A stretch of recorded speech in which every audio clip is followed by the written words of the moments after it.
मृत्यु सौवसिद्धे ध्रुवमचल मनोमवं गतिं पते वोचामि समय पाहुरु मृणमो सुध केवली गणितम। समय सार में आचार्य कुंद कुंद सभी नवतत्वों का ज्ञान कराने के उपरांत कुल मिलाकर समस्त पर द्रव्य और पर भावों से भेद ज्ञान कराने के बाद अब आत्मा का शुद्ध विशुद्ध स्वभाव बताते हैं। शुद्ध विशुद्ध स्वभाव बताने के लिए ये विशुद्ध सर्व विशुद्ध ज्ञान अधिकार लिखा है उन्होंने। ज्ञान अधिकार, ज्ञान माने आत्मा का अधिकार है। इसी में जीव का अधिकार बताया, अजीव का अधिकार बताया, अब जो है ज्ञान का अधिकार बता रहे हैं। हम लोग जगत में लोक में लौकिक व्यवस्थाओं के अनुरूप हैं 10 या 16 दिसंबर को लगभग जो है क्या मनाते हैं हम, विश्व मानवाधिकार दिवस मनाते हैं। मानव के अधिकारों की बात करते हैं कि हमारे क्या क्या मानवाधिकार हैं, मानव के मूलभूत अधिकार, उनकी हमें चिंता है।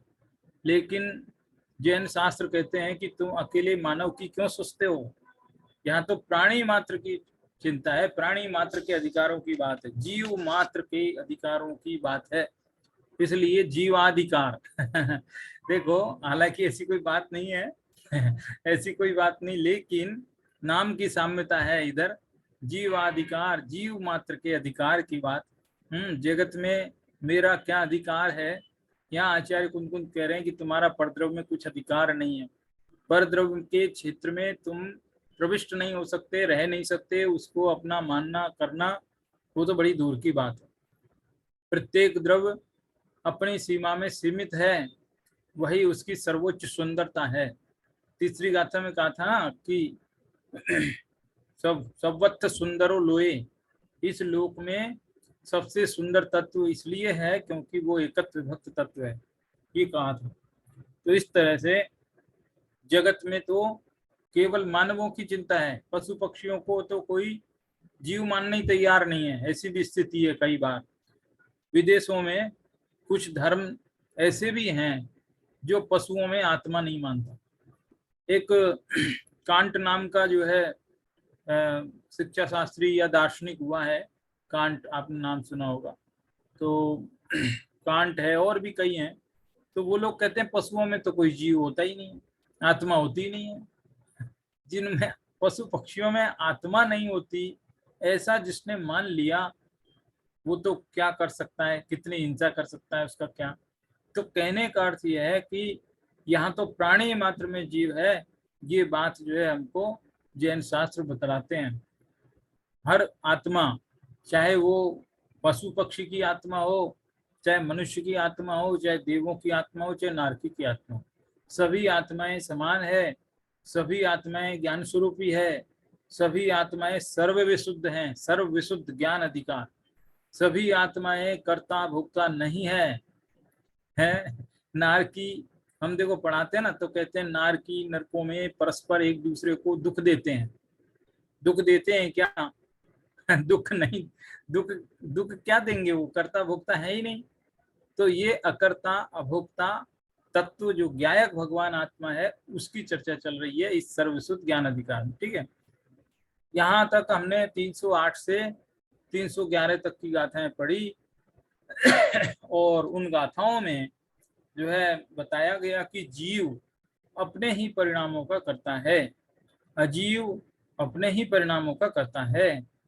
जीव के जितने भी परिणाम होते हैं वे अजीव नहीं करता। जितने भी परिणाम होते, मैंने एक शब्द बीच में से निकाल लिया सेंटेंस को छोटा करने के लिए, विशेषण को। जीव के जितने भी परिणाम होते हैं, जितने भी की जगह जोड़ो कि क्रम से होने वाले जितने भी परिणाम है, अकेले क्रम से भी नहीं, क्रम से नियमित रूप से, नियमित भी होंगे क्रम भी होगा, दोनों बातें होगी। क्योंकि अकेला क्रम हो, अकेला क्रम हो और नियमित नहीं हो तो भी प्रॉब्लम आएगी। क्या प्रॉब्लम आएगी? क्योंकि आगामी कौन सी पर्याय आएगी ये सुनिश्चित नहीं रहेगा। तो हो सकता है 2 नंबर वाली पर्याय 3 नंबर की जगह, 3 नंबर वाली 2 नंबर की जगह आ जाए। तो वो वाला भी चक्कर खत्म करने के लिए नियमित शब्द लगाया। क्रम पूर्वक भी होना है, नियमित भी होना है, उसमें कोई कुछ भी बदलाव नहीं हो सकता, ऐसी बात आई। लेकिन वो तो एक अवान्तर प्रसंग था। यह कह रहे कि उन क्रम नियमित होने वाले जितने भी परिणमन है उनका कर्ता कौन, कि जीव के जो भी परिणमन होंगे उनका कर्ता जीव, और अजीव के जितने भी परिणमन होंगे उनका कर्ता अजीव। ये इतनी सी बात चल रही। बीच में जो केवल एक शब्द आया क्रम नियमित आत्म परिणामी, तो उस शब्द से हमें यह पता लग जाता है कि प्रत्येक वस्तु का परिणमन एक तो स्वतंत्र है, दूसरा क्रमबद्ध है, और तीसरा वो नियमित रूप से होने वाला है। ये हमको पता लग जाता है। और इसी कारण गुरुदेव कांजी स्वामी ने इस पर बहुत विचार किया, चिंतन मनन किया, और हमारे समक्ष क्रमबद्ध पर्याय नाम का एक सिद्धांत जो है बताया। हमें लगा कि ये उन्होंने अपनी ओर से बताया, लेकिन ऐसी बात नहीं है, ये शास्त्रों में ही है, लेकिन जो है उसको खोल कर उन्होंने बताया। देखो, एक लॉजिक सबसे बड़ा है कि जब सर्वज्ञ देव ने अनादि और अनंत तीनों काल जान लिए, अनादि से अनंत तक तीनों काल जान लिए, तो तीनों काल जान लिए, तो क्या तीनों काल की बातें निश्चित होगी तभी तो जाना होगा, कि अनिश्चित होते हुए जान लिया? यदि अनिश्चित था और जान लिया, इसका मतलब कि वो चेंज भी हो जाएगा, तो चेंज हो जाएगा तो उन्होंने जो जाना था वो फिर रिजेक्ट हो जाएगा, वो गलत हो जाएगा। जो जाना था वो नहीं जानना होगा, गलत जानना होगा, यही मतलब हुआ ना। यदि मान लो भगवान भगवान नेमिनाथ के ज्ञान में आया कि द्वारिका नगरी 12 वर्ष बाद जल जाएगी, ठीक है, और माना कि नहीं जलती, 1 मिनट ऐसा मान लेते हैं अपन, माना कि वो द्वारिका नगरी 12 वर्ष बाद नहीं जलती, तो क्या भगवान नेमिनाथ का जो ज्ञान था वो गलत हो जाता?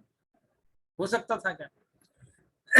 इसका मतलब हुआ कि जो उन्होंने जाना है उसमें कुछ भी परिवर्तन होना संभव नहीं है, वो वैसा ही है जैसा कि होना है। यहाँ पर एक ऐसा अर्थ मत निकाल लेना कि भगवान ने जाना है इसलिए वस्तु को वैसा ही परिणमन करना पड़ेगा, ऐसा मत कर लेना। क्योंकि भगवान को तो केवल ज्ञान अभी अभी हुआ, समझो आज ही हुआ, लेकिन वस्तुएं तो अनादिकाल से सुनिश्चित है। वस्तुएं तो अनादिकाल से सुनिश्चित है, भगवान का ज्ञान तो अभी हुआ। तो कहने का अर्थ ये है कि भगवान ने जाना इसलिए हमें वैसा ही करना पड़ेगा, ऐसा अर्थ नहीं, बल्कि हमें जैसा परिणमन होगा हमारा, वैसा भगवान के ज्ञान में झलका है। वो परिणमन हो सकता है हमारी इच्छा के अनुकूल हो सकता है वो परिणमन हमारी इच्छा के प्रतिकूल हो, कुछ भी हो सकता है, लेकिन वो परिणमन क्रम पूर्वक होता है, नियमित होता है, कोई उसको आगा पीछा नहीं कर सकता। जब आप कहोगे कि सब कुछ फिक्स है, कोई कुछ कर ही नहीं सकता है फेर बदल, तो फिर हमारा पुरुषार्थ कहाँ गया? ये प्रश्न सब दुनिया का रहता है, हमारा पुरुषार्थ कहाँ गया? दरअसल हमने पुरुषार्थ की परिभाषा ही गलत बना रखी है। स्वद्रव में ही करने का नाम पुरुषार्थ है, परद्रव में करने का नाम पुरुषार्थ ही नहीं है। पहली बात तो ये समय सार पढ़ रहे हम, कर्ता कर्म अधिकार में ठोक बजाकर इस बात को पहले सिद्ध कर दिया। अब दूसरी बात कि स्वद्रव में ही करना, क्या करना?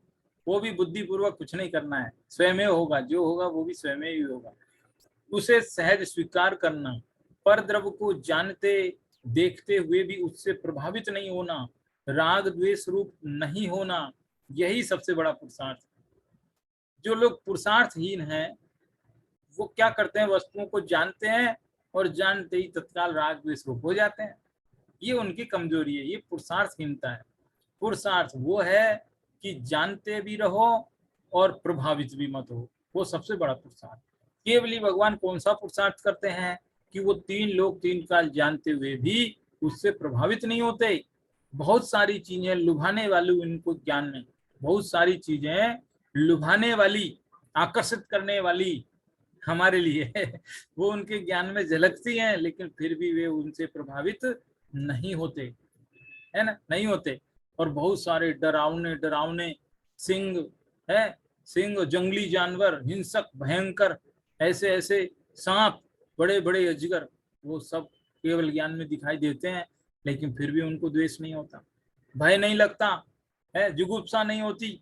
अपशिष्ट पदार्थ, महादुर्गंधित, चरममय, मांसमय, जिनमें शरीर सड़ गए हैं, जिनके अंदर कीड़े कीड़े पड़े हुए हैं और भयंकर कोसों तक की बदबू आ रही है, ऐसी भयंकर अपशिष्ट पदार्थ भी केवल ज्ञान में दिखते हैं, लेकिन फिर भी केवली को ग्लानि नहीं होती, जुगुप्सा नहीं होती है।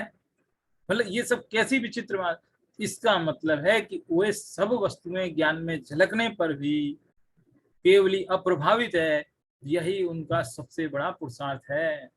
जिस सबसे बड़ा पुरुषार्थ है अपने आत्मा में रहना, अपनी सीमा में सीमित रहना, वो सबसे बड़ा पुरुषार्थ है। ये केवल ये क्रमबद्ध पर्याय की जो बात है, हमें लगता है कि ये ठीक है, चलो पुरुषार्थ भी माना, चलो ये भी माना, वो भी माना, लेकिन ये अकाल मृत्यु क्या होती है?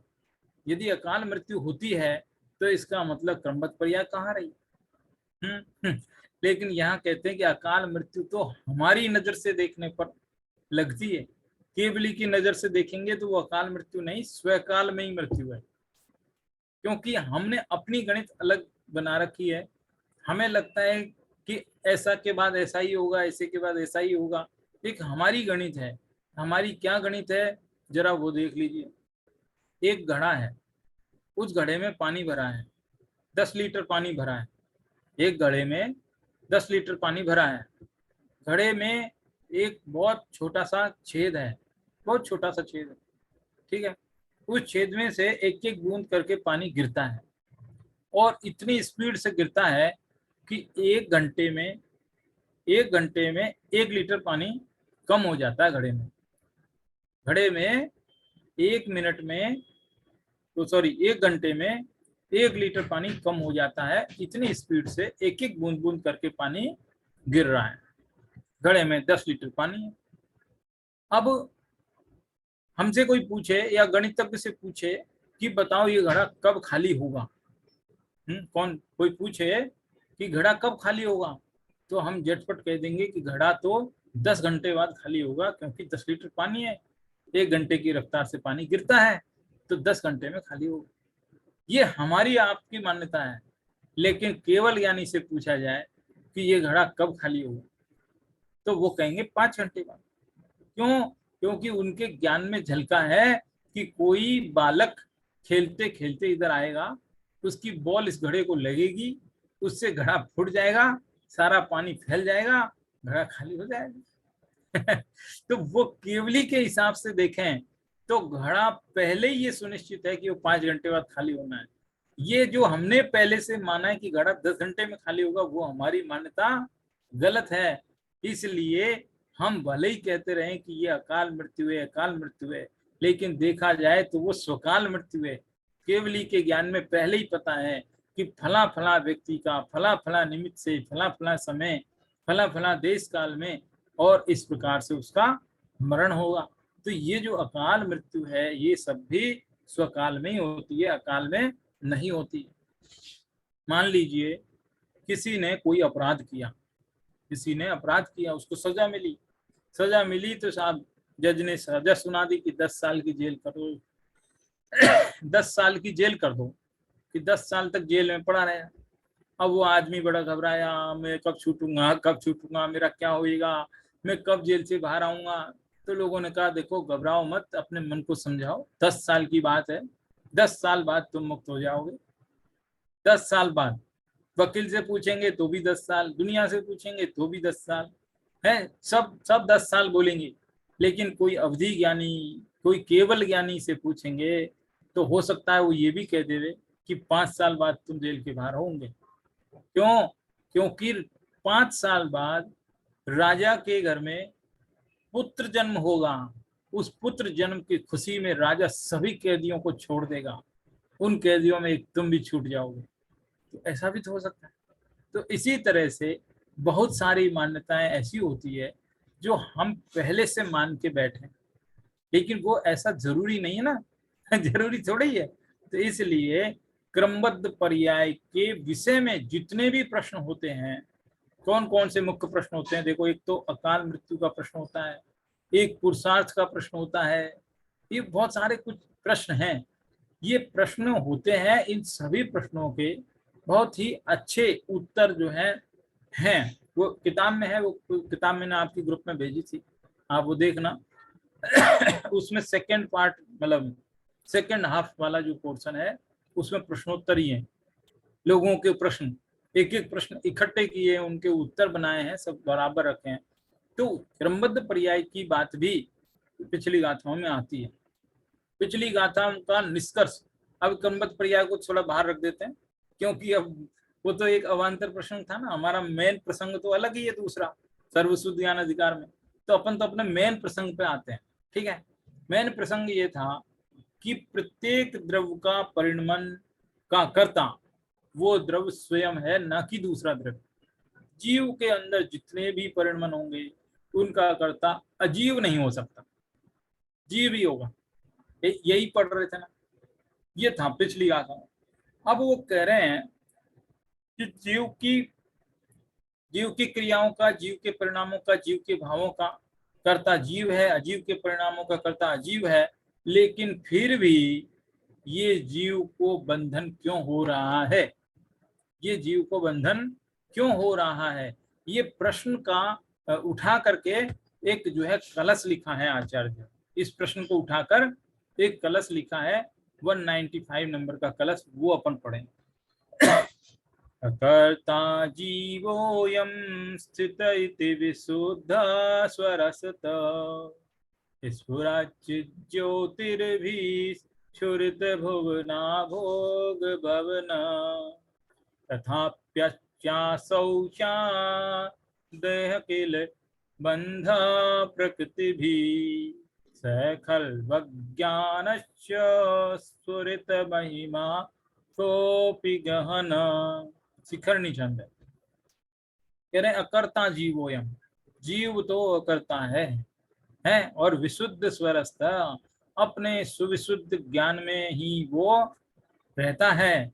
ईश्वर ज्योति, उसकी चैतन्य ज्योति में लोकालोक भोगना भोग भवन है, तीनों लोग जो है प्रतिबिंबित होते हैं, स्फुरायमान होते हैं, झलकते हैं। तथाप्यसौ स्यादिह किल बंधा प्रकृति, फिर भी इसमें बंद हो रहा है। वो बंद क्यों हो रहा है? उसका उत्तर चौथी लाइन से खलवज्ञान स्फुरित महिमा, वो सब अज्ञान की महिमा है। जो बंद हो रहा है ना, उसका मेन कारण है अज्ञान, अज्ञान से हो रहा है बंद, ये कह रहे हैं। संस्कृत तो कठिन पड़ेगी, हिंदी देखो। निज रस से सुविशुद्ध जीव शोभायमान है, झलके लोकालोक ज्योति सुरायमान है। अहो अकर्ता आत्म फिर भी बंध हो रहा, यह अपार महिमा जानो अज्ञान भाव की। निज रस से सुविशुद्ध जीव शोभायमान हो रहा, ये जीव, प्रत्येक जीव अपने अपने ज्ञान स्वभावी है, सुविशुद्ध है। संसारी अवस्था में भी देखो तो द्रव्य दृष्टि से तो सुविशुद्ध ही है। जल के लोक का लोक ज्योति, ऐसा है ज्ञान जिसका कि जिसमें लोक लोक सब झलक सकते हैं, ऐसी योग्यता। देखो यहाँ पर आप शक्ति अपेक्षा ही लेना, अभिव्यक्ति अपेक्षा मत ले लेना, क्योंकि अभी तो ये संसार अवस्था की बात चल रही है ना, बंद बंद हो रहा, तो अभी तो शक्ति अपेक्षा।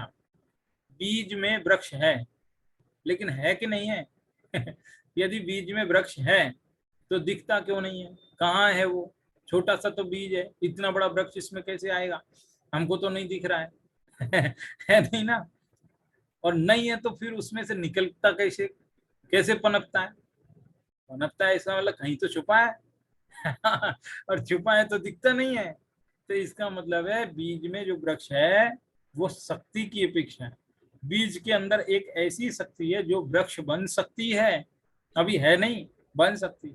ऐसे ही जीव में भी एक शक्ति है जो केवल ज्ञान रूप परिणमित हो सकती है। ऐसी शक्ति है, जिस ऐसी ऐसी शक्ति जिसमें लोकालोक झलक सकते हैं, लेकिन फिर भी ये अकर्ता आत्मा होते हुए भी अपने आप को कर्ता समझते करके इसके बंद हो रहा है, बंद हो रहा है। वो बंद का एकमात्र मुख्य कारण अज्ञान भाव है, अज्ञान की महिमा। अरे महिमा तो अच्छी चीज की होती है, बुरी चीज की भी होती है महिमा। महिमा रावण की होनी चाहिए कि राम की होनी चाहिए? कह रहे रावण की महिमा। कह रहे हैं कि रावण की महिमा इसलिए बतानी पड़ती है कि हमको राम को उससे भी जबरदस्त दिखाना है। तो ये संसार में एक अज्ञान भाव ने पूरे एक छत्र साम्राज्य करके अनंत जीवों को अपने वश में करके रखा। कोई एक दो जीवों की बात थोड़ी ही है, कोई संख्यात असंख्यात जीवों की बात थोड़ी ही है। अनंत जीवों को अपने बस में करके रखा है अनादिकाल से। इसलिए वो अज्ञान भाव भी अपने आप में महा जबरदस्त है, महामोह रूपी भूत। ऐसा चौथी गाथा इसी समय सार की उसकी टीका में कहा था, महामोह रूपी है। मोह मोह मोह रूपी कहा है, यहाँ अज्ञान है, लगभग बात हुई। तो कह रहे कि जो अज्ञान की महिमा है उसके कारण ये जीव जो है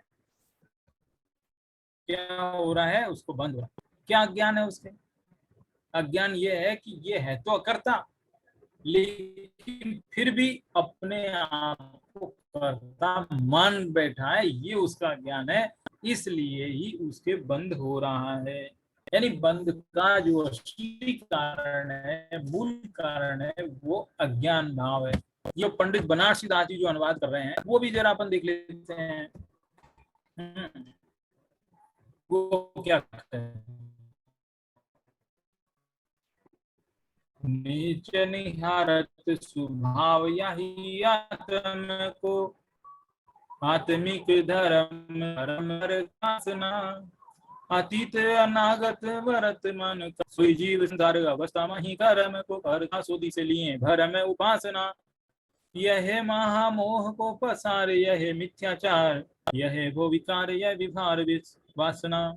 निश्चय निहारत, निश्चय माने निश्चय से, निश्चय माने निश्चय से, निहारत माने देखें तो, निश्चय से देखें तो स्वभाव यही आत्मा को। इस आत्मा का स्वभाव कैसा है कि आत्मिक धर्म, आत्म रूप है, परम धर्म है, प्रकाशना यानी परम प्रकाशक, क्या बोलते हैं, प्रकाशक, स्वपर प्रकाशक, जानने वाला है।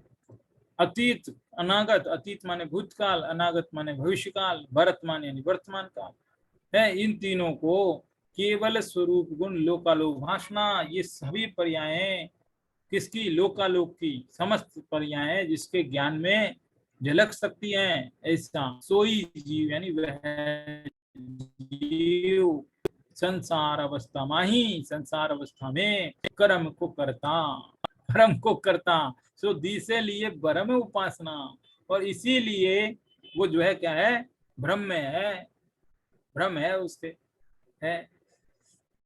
यह सब भ्रम है, मोह का प्रसार है, मिथ्याचार है, भव का विकार है, व्यवहार की वासना है, कितने सारे नाम उसको दिए कि भ्रम है। और यह है महामोह को प्रसार, मोह का प्रसार है, यह मिथ्याचार है, और यह भव विकार है, भव का विकार है, और व्यवहार की वासना, व्यवहार भी इसी का नाम है। जीव को व्यवहार से कर्ता भोक्ता कहते हैं ना, तो व्यवहार भी इसी का नाम है। तो व्यवहार कथन भी यही है, और ये सब आत्मा का अशुद्ध स्वभाव है, ऐसा यहाँ बताते हैं। तो इस प्रकार से जो ये कलश अभी हमने पढ़ा, ये कलश कह रहा है कि ये जीव वैसे तो अकर्ता भोक्ता है, लेकिन अपने अज्ञान से अपने आप को कर्ता मान बैठा है, यही लिए उसे बंद हो रहा है। ये है इसका। अब इसमें क्या कह रहे हैं कि चैतन्य ज्योति से, निर्मल चैतन्य ज्योति से इस आत्मा का विस्तार समस्त लोक में व्याप्त हो जाता है।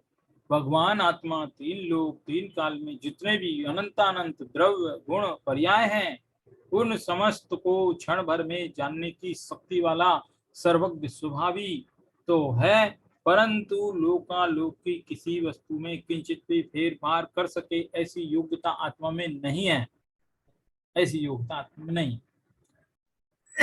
देखो एक बात समझिए कि हमारे जैन धर्म में 24 तीर्थंकर यानी भगवान है कि नहीं? कि नहीं है भगवान? जैन धर्म भगवान को मानता है कि नहीं मानता? हर धर्म के कोई न कोई गॉड होता है ना, ईश्वर।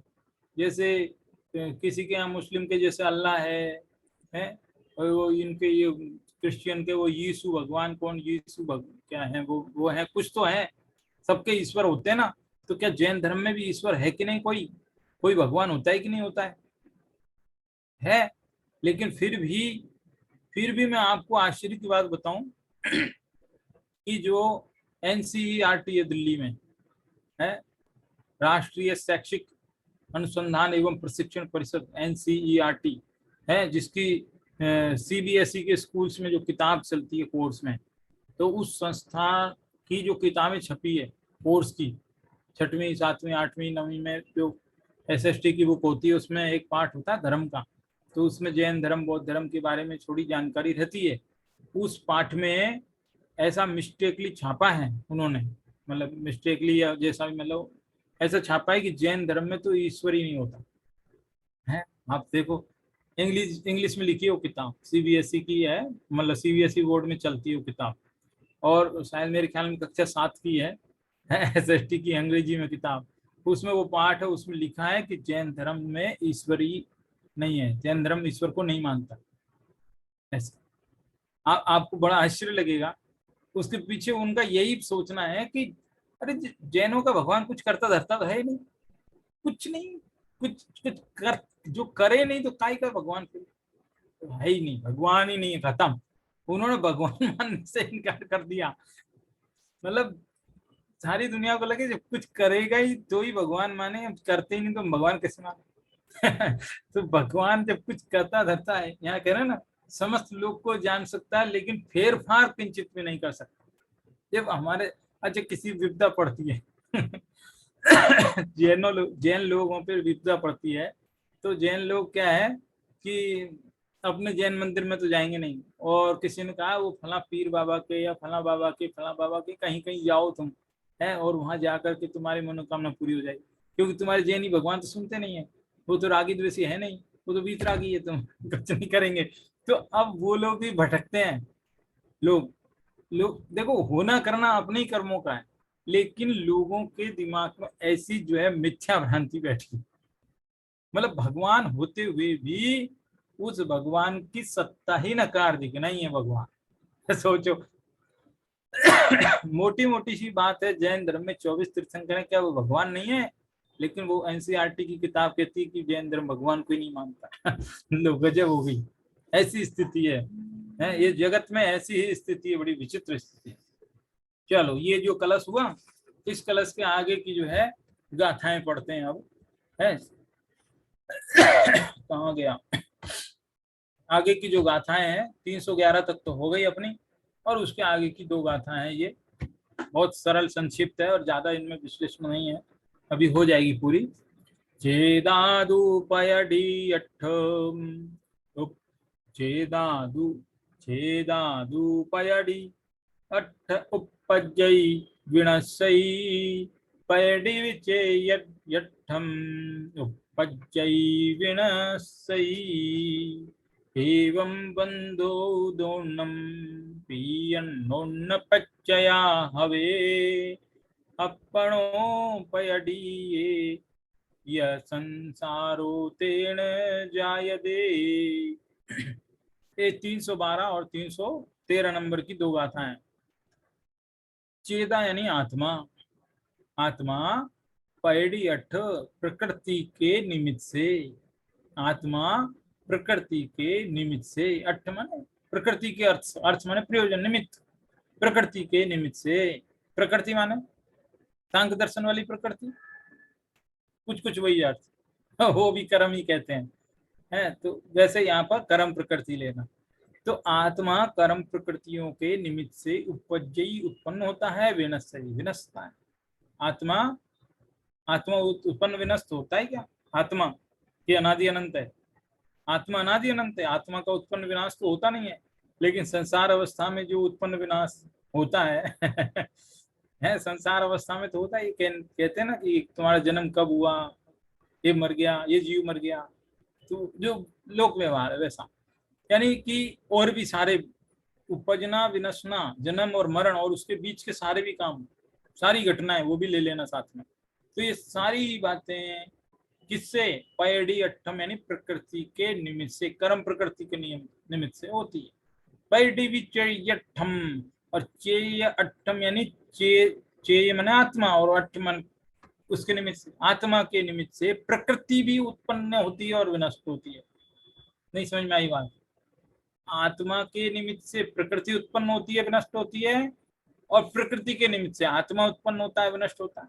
ये मतलब है पहली गाथा, है ना। अब दूसरी गाथा क्या कहती है, एवं बंधो दोनम्पी, एवं यानी इस प्रकार, बंधो यानी बंध, दोनम्पी यानी दोनों के, किन दोनों के, नीचे लिखा है चौथी लाइन में, अपनो पैडीये, अपनो माने आत्मा के, और पैडी यानी कर्म प्रकृतियों के, इन दोनों के ही बंध। अन्योन्य पच्चया हवे, अन्योन्य माने एक दूसरे के, पच्चया मतलब कारण से एक दूसरे के कारण से दोनों के ही बंध हवे माने होता है। देखो चौथी लाइन का अर्थ पहले ले लो, चौथी का आधा, अपनो यानी आत्मा, पैडी यानी प्रकृति, आत्मा और प्रकृति इन दोनों के, दोनम यानी दोनों के किससे, अन्योन्य पच्चया एक दूसरे के निमित्त से, बंधो एवं बंधो, है ना, तीसरी लाइन, बंधो बंधम, हवे हवे यानी होता है, दोनों का ही बंध होता है।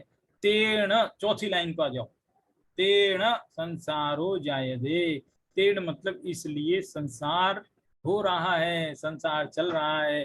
कहने का अर्थ है कि जो बंध हो रहा है वो बंध अकेले जीव के नहीं हो रहा, कर्म प्रकृतियों के भी बंद हो रहा है, वो भी तो बंध रही है जीव से, तुम अकेले थोड़े ही उनसे बंध रहे हो।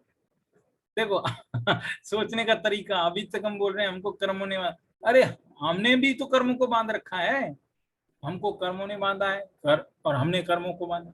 अरे बंद होएगा तो किसी एक वस्तु में थोड़ी होगा, कम से कम दो चीजें तो चाहिए, बंद होगा तो किसी न किसी से तो होगा।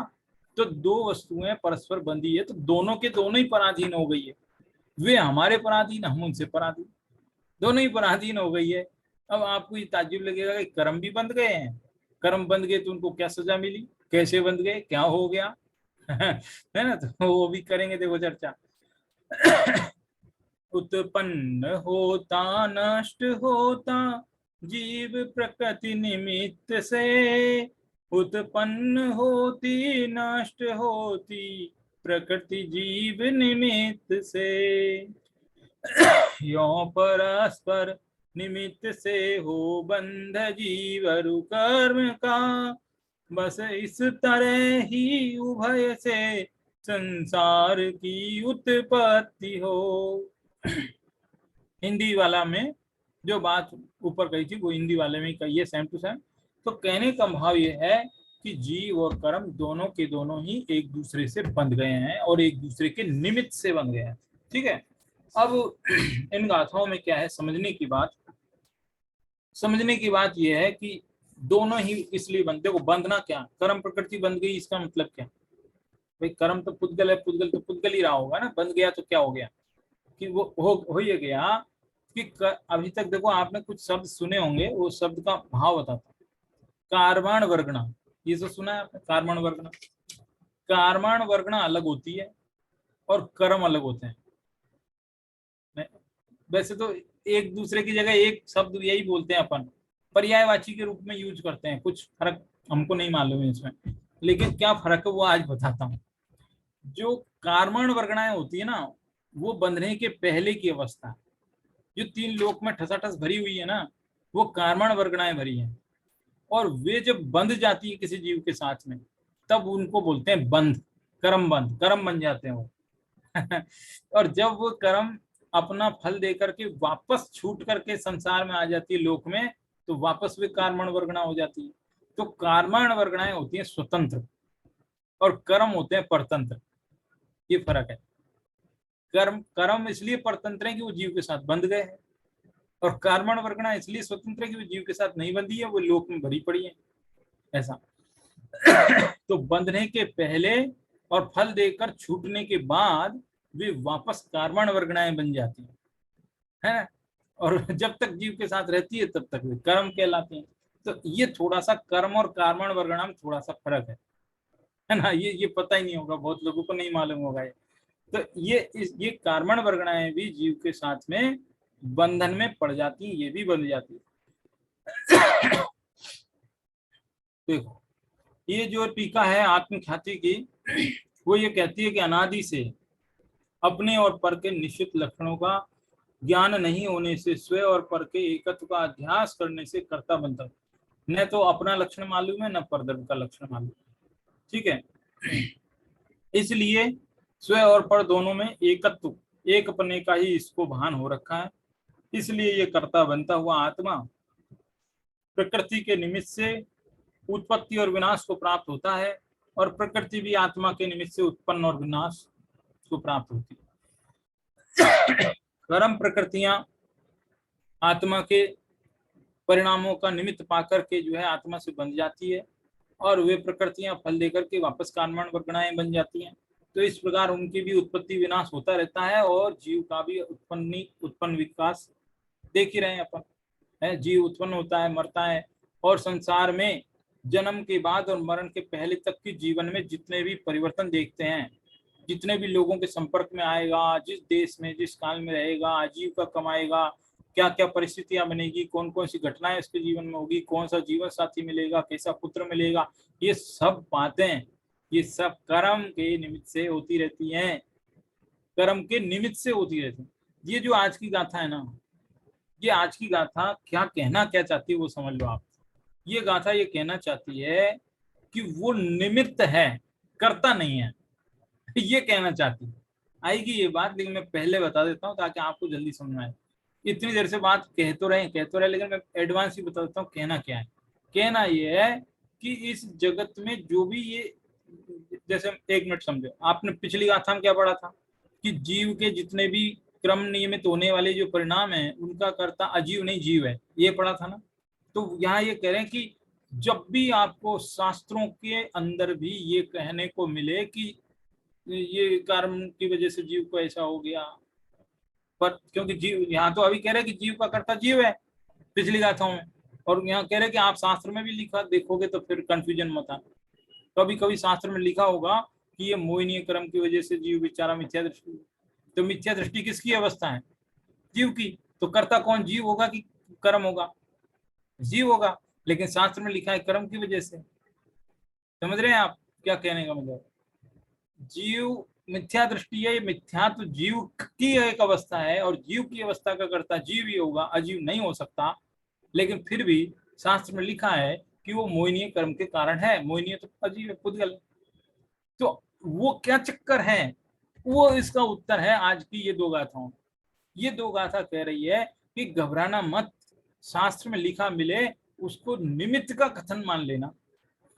वो निमित्त की अपेक्षा किया हुआ कथन है, घबराने की बात नहीं है। राजा ऋषभ देव, दीक्षा के पहले की बात है, राजा थे ना, तो राजा ऋषभ देव अपनी सभा में बैठे राज दरबार, और आपको तो पता है तीर्थंकर की सारी व्यवस्था स्वर्गलोक से होती है, जन्म से लेकर के सब। जन्म होता है तो उनके कपड़े लत्ते भी स्वर्ग से आते हैं, पता ना आपको? ये सब मैंने बिग बार पढ़ाया था करुणान योग, जब 3 लोग पढ़ा रहा था तब। तो अब उनके लिए सारी व्यवस्था, स्वर्ग के देव देवी लोग आते थे, वही सब उनकी सारी व्यवस्था देखते थे, उनके मनोरंजन की सारी जिम्मेदारी उनके पास थी। तो अपने दरबार में बैठे थे भगवान ऋषभ, और स्वर्ग से एक अप्सरा उनके मनोरंजन के लिए वहां नृत्य कर रही थी। उस अप्सरा का नाम था नीलांजना। नीलांजना नृत्य कर रही थी, और उसका नृत्य देख रहे थे राजा ऋषभदेव है। और आए दिन ऐसी अनेक अप्सराएं आती थी और उनका नृत्य देखा करते थे, वो मनोरंजन चलता रहता था पूरा। मतलब उनका जीवन 84 लाख पूर्व की आयु में से 83 लाख पूर्व निकल गए। क्या समझे आप? माना कि किसी आदमी की आयु है 84 लाख, नहीं 84 साल मान लो आज के हिसाब से, 84 लाख, सॉरी लाख लाख सब 84 साल की, तो जिसमें से 83 साल निकल जाए तो वो आदमी का क्या होगा? 1 साल बची जिंदगी की। तो ऐसे ही जिसके 83 लाख पूर्व निकल गए 84 लाख में से, तो अब 1 लाख पूर्व भी बचा, बहुत कम होता है देखा जाए तो उस रेशियो से। तो इंद्र को हो गई चिंता, क्योंकि इंद्र के अवधि ज्ञान में तो पता है कि ये तो जन्म हुआ था तब भी हम आए थे, अभिषेक किया था। ये तो तीर्थंकर बनने वाले, और अभी तो इतना कम टाइम बचा है इनको, तो अभी भी ये नृत्य गान की पड़ी है और इनको तो वैराग्य नहीं हो रहा है, मैं क्या करूं। तो उसने एक ऐसी अप्सरा को चुना कि जिसकी आयु थोड़े ही समय में पूरी होने वाली हो। अवधि ज्ञान होता है ना, तो इतना तो पता रहता ही है कि अंतर्मूर्त में कोई मरेगा देव। तो एक नीलांजना नाम की जो अप्सरा थी, उसकी मृत्यु थोड़ी देर बाद ही होने थी, घंटे 2 घंटे 4 घंटे ऐसा कुछ आइडिया लगा लेते, तो वो उसकी मृत्यु होने वाली थी। तो उस अप्सरा को नृत्य के लिए भेजा, तुम जाओ। है, आप कल्पना कर सकते हो, किसी जीव को पता है कि मेरे को 4 घंटे बाद मरना है और ऑर्डर मिला है बॉस का, जाओ। कितनी बुरी हालत होती है देवों के दुख। ये शास्त्रों में नहीं लिखे हैं, अपने को अपने मन से समझने पड़ेंगे। इतना इतना डिसिप्लिन होता है, बॉस की जो ऑर्डर है उसको ना नहीं कर सकते, चाहे मृत्यु सामने खड़ी है तो भी। उस नीलांजना की क्या स्थिति सोचो। खैर, मैं कहानी तो जाने कहां से कहां पहुंच गई, मेरा मूल भाव जो बताने का है कि वो नीलांजना की मृत्यु को देख करके भगवान राजा ऋषभदेव को वैराग हो गया। ठीक है, अभी मैं सीधे कहानी पर नहीं उलझते, मेन बात जो समझानी वहां आता हूँ। तो नीलांजना की मृत्यु देख करके राजा ऋषभदेव को वैराग हुआ। ठीक है, अब मुझे यहाँ समझाना है, क्या समझाना है। वैराग किसे हुआ? राजा ऋषभदेव की आत्मा को, जीव को। जीव की अवस्था है ना, वैराग किसकी अवस्था है? जीव की अवस्था। उस जीव की अवस्था का कर्ता कौन? वो जीव स्वयं। ठीक, जीव की अवस्था का कर्ता जीव है। तो अब वो नीलांजना का क्या रोल है ये बताओ। शास्त्रों में तो लिखा है कि नीलांजना की मृत्यु देखकर भगवान ऋषभदेव को वैराग हो गया।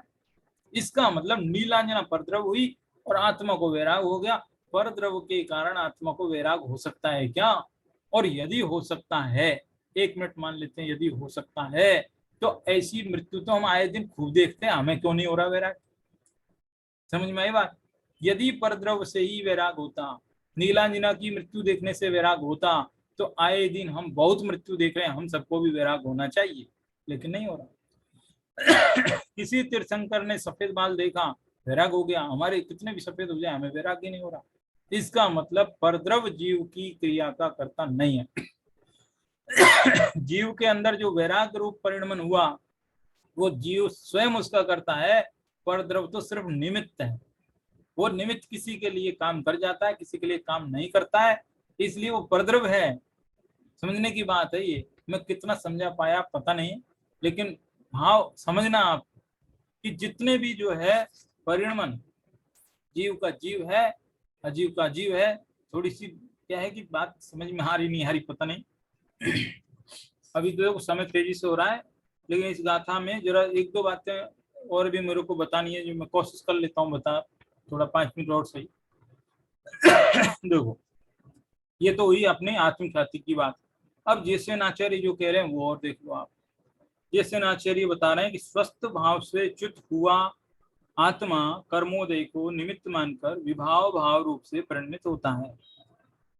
जीव को विभाव कब होता है? तो कह रहे कि जब वो स्वस्थ भाव से अलग हो जाए।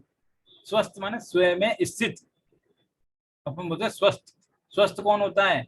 जो अपने में समाया है वो स्वस्थ।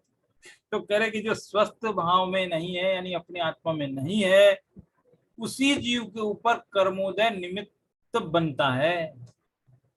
कर्मोदय आएगा, लेके आके चला जाएगा, यदि जीव अपने स्वभाव में लीन है तो। फिर से बोलता हूँ, यदि जीव अपने स्वभाव में लीन है, उस दौरान चाहे जितने भी कर्मों का उदय आए, उनका कोई फर्क जीव पर पड़ता ही नहीं। जब फर्क ही नहीं पड़ता तो उनको निमित्त कैसे बोलेंगे हम? निमित्त बोलने लायक ही नहीं छोड़ा।